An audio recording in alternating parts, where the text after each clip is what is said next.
Greetings from the darkened halls of Ferris State University. We'll take a quick look at what we're going to do tonight. Tomorrow, and Wednesday of this week, we're going to do a study of natural frequencies and how we go about finding them and doing them experimentally. With the system we'll use will be a beam with some weights on the end and an accelerometer. The accelerometer is a sensor we're using. If we get the beam bouncing here, you can see that it vibrates. It vibrates at its first natural frequency. If you look at what the lab view is going to look like for us, and we'll have a couple of screens here. The one on the left is going to give us the time domain, that is the sine wave. That's the signal that we get from the accelerometer.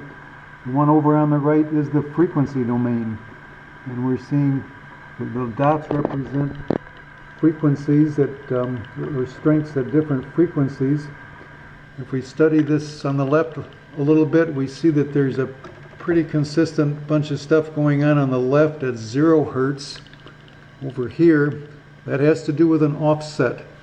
There's the voltage when there's nothing happening. The average voltage is around 1.2 or 1.3 volts, so that's a constant or a DC constant. That shows up as zero, a frequency of 0.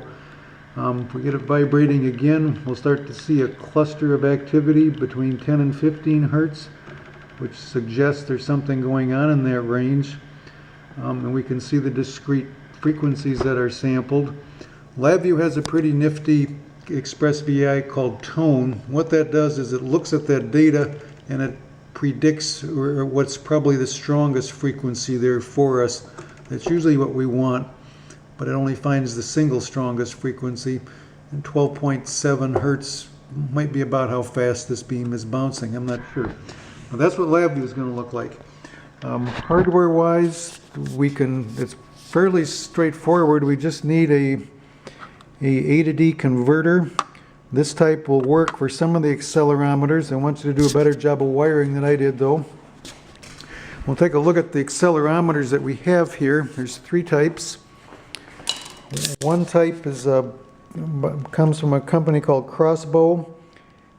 These are 3 or 4